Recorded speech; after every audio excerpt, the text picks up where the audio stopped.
What new challenges associated with international business expansion do CEOs of Latin American companies face? Well, I think that Latin American CEOs face the challenges of expanding from Latin America because that it hasn't been a region that traditionally has been the home to multinationals. We have advantages though because it's a region that has had a lot of price swings because of commodities, because of economic policies.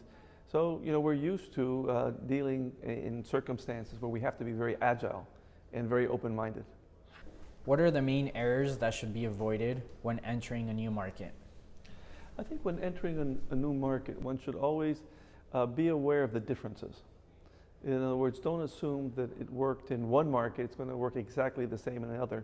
At the end, you all depend on your customers, on your consumers, and you must adapt to local tastes. So even though there are universal properties, let's say, of your product, of your service, that you want to maintain the same, you have to make sure to localize it. What culture-related practices should Latin American CEOs avoid to be a successful global player?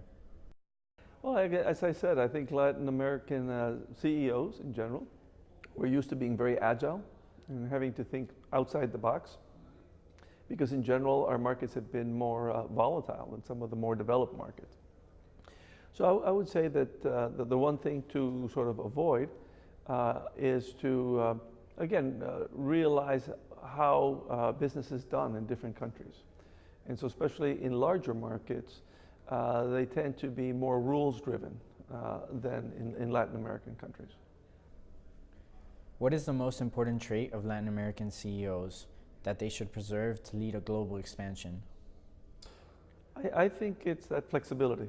I think it's the agility, flexibility, willingness to try new things. If you look at the Latin America, the multi-Latinas, they have been growing much faster than their own economies, and they've been successful in areas nobody expected them to be successful in. How do you promote your leaders? How many women do you have at C-suite level on your board of directors? We have a very thorough succession planning process and talent identification.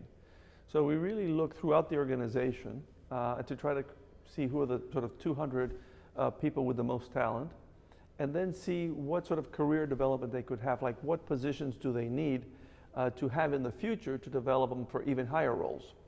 So we always want to have a bench of a lot of young, smart people that we can therefore promote and develop over the years. Now, today we're about 20% of our executives at all levels are women, and about 20% of our board.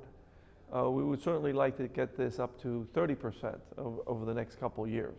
So we're making an effort in terms of recruiting women and putting women in the right places so that they can fill ever more important positions in the future.